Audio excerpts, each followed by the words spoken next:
There's an exciting new children's novel available called Wizards Spell Magic in the Legends of Leander.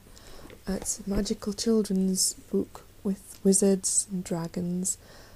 I'm going to read you a quick excerpt from chapter 5, but first just to give you a taste.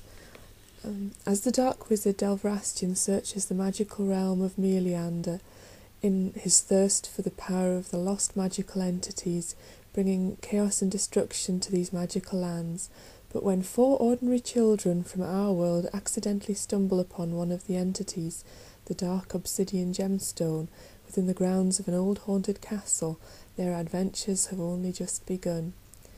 Dare they discover all of the magical entities before the dark wizard and save Leander in time? Here's an excerpt from chapter 5, Meldrick, a rather forgetful wizard. Jack walked along thinking about the riddles of the dark gemstone and its twinned magical entities. He wondered what on earth the meaning of the riddles were, and how did they go again, pondered Jack as he thought back to the riddles Mr. Albright had recited to them from the old Latin parchments. The first from molten lava brings life, flames, untold knowledge and powers from the past and future, found then lost to become guarded by a dark serpent. It is a gatekeeper of many times and realms. The second, ruby red with the power of 5, combined into one, bringing undefeatable strength and protection to the castle that keeps it. The third is a magnificent, multifaceted and radiant as any diamond. Its light, blindingly brilliant, empowers its guardian with fantastic powers of spellcraft and transformation, cursed by the dark serpent that keeps it. The fourth, from lightning, as fragile as glass, yet as powerful as any force of nature. The fifth, and strongest of all, as black as the night sky it blazes through, as fast and powerful as any comet. Suddenly there was a roar as if thunder. Jack looked up. A black sports motorbike screamed past Jack on the road, shattering the quiet, and wrenched him from his thoughts. Its rider looked like a demon in black leather. Jack sensed a peculiar feeling as if the rider's eyes had been burning into him as he passed. Suddenly there was a screech of brakes, and the bike swerved and skidded to a halt in the road. Its rider turned the black machine around and came roaring back up the road, staring hard at Jack. "What are you looking at?" he snarled. His eyes, a dark piercing blue, ran up and down Jack's form with a hard, fixed, angry glare. He seemed to glint with an inner supernatural glow, and Jack looked back at the figure and took a step backwards. The stranger's eyes came to rest on Jack's pocket, almost burning a hole through it, prying into its hidden pocket with the dark obsidian gemstone was stashed. Wrapped in Jack's scarf, he put his hands back in his pocket, feeling for the hidden gemstone, reassuring himself that it was still there. The biker flashed a fearful look back at Jack. The very air about him seemed to crackle with static charge. For a second he seemed to flicker with an unnatural presence. At that moment both of them knew what the other was thinking, and the stranger took a step closer to Jack. "He knows that I have the dark gemstone," thought Jack. "It's as if he can see it in my pocket." Still staring into the stranger's unworldly blue glinting eyes, Jack took another step backwards. "Give the dark gemstone to me," the stranger shouted at Jack, holding out his outstretched hand. Jack drew a sharp breath and turned and ran. Sound of footsteps thundering behind him. He ran as fast as he could, and then heard the motorbike roar up again.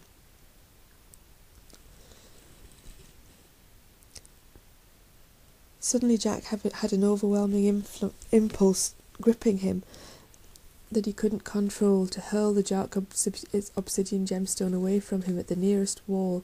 He didn't think the urge to be rid of this thing took over. Bang! It hit the wall full on. There was a loud crack, an impulse of brickwork flew everywhere, and the gemstone thudded to the ground beside him. Undamaged, Jack picked it up and stared at the glistening smooth surface. It was still perfect. He shook his head in disbelief. Suddenly a shimmering surface appeared in the air before him, transparent, so he could see through it, but tangible enough to reach out and touch, as a shimmering film of glistening liquid. He He reached out his fingers through it, its mesmerising sheen, shimmering and rippling delicately before him. Jack's fingers vanished into the glistening transparent surface. The roar of the motorbike engine was deafening now, almost on top of him.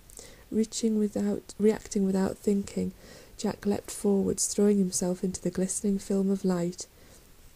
His only thought was to escape from his pursuer. All of a sudden Jack became engulfed in a kaleidoscope of light and colour as he passed through a shimmering swirl of light effortlessly and weightlessly. It was a blissfully heavenly feeling. Suddenly Jack's feet struck something hard and thumped down on the ground beneath him. There was silence. Jack's puppy Storm whimpered quietly in his arms and snuggled against his face. Jack blinked in bewildered surprise, rubbed his eyes and looked about him. No longer was he outside standing behind the garage. Jack found himself sitting on a cold stone floor with the crackle of a blazing fire dancing in the stone fireplace before him. A large black cauldron bubbled away above the flames and gave out a strange smelling odour. Jack looked about him.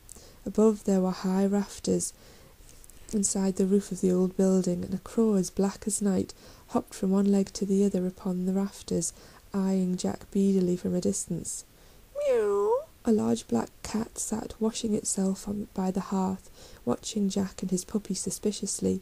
The wind whistled through a narrow window nearby, and a large heavy red velvet curtain hanging before a great old oak door moved in the wind. Suddenly the door creaked and began to open. Jack shrank back, clutching his puppy more closely. Another loud creak came from the door. Shuffling into the room came an old man in a long flowing dark blue robes, with yellow stars and moons emblazoned on them, long grey hair and a pointed floppy hat. He looked up from the candle he was carrying, and his eyes met Jack's. He jumped back in surprise. "Aye!" he cried in shock and horror,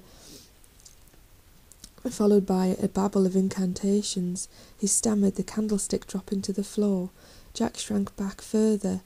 "Who are you, and what are you doing here?" the old man asked in horror. Stammered Jack, words failing him, his mouth dry. "Jack," stammered Jack.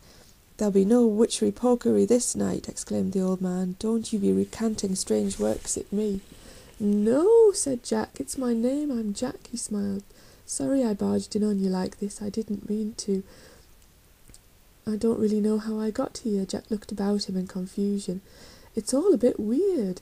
The old man squinted at Jack in the dim light, then stooped forward, his attention on the fallen candle. He held out his hand, as if breathing life into the candle itself. He mouthed the words, "Leveto ignito." A faint breeze rushed by Jack, and without the old man touching the candle lying on the floor, it began to slowly rise up, as if a puppeteer were controlling it with invisible strings. The candlestick stood to attention and then lifted into the air before the old man. It flew back into his outstretched hand and ignited into flame again. Jack gasped in astonishment. "How did you do that?" gasped Jack, his eyes wide like saucers. The old man looked at Jack and chuckled. "You mean you've never seen the power of magic before? I might be old, but I've not forgotten all I've learned yet." "Wow!" Jack scrambled to his feet. "Could you teach me some magic?" asked Jack. "No, certainly not," the old man exclaimed. "I'm too old to be bothered by the stupidity of a fumbling apprentice these days." Then he thought for a moment and pointed at the gnarled finger at Jack. "You're the scallywag that's been throwing all those stones into my chamber, aren't you?" he asked with an accusing scowl. "One hit me on the head, nearly knocked some sense into me. Could have killed old Meldrick, it could. Had no idea where it came from, I didn't. Forgot all my spells for a while, I did." Jack thought back to the day he, Cameron, Alex and Morgan had first found the dark gemstone, and he remembered throwing it at the wooden climbing frame castle in disgust, thinking it was a piece of old coal, and found the stones he'd thrown after it had somehow vanished, just as he had done a moment ago, jumping into the dark gemstone's vortex. Said Jack, realising the stone that had hit the old wizard had been the ones he'd hurled into the dark gemstone's vortex days before. "That was, an accident," mumbled Jack quietly, looking down and shuffling his feet nervously, feeling rather guilty.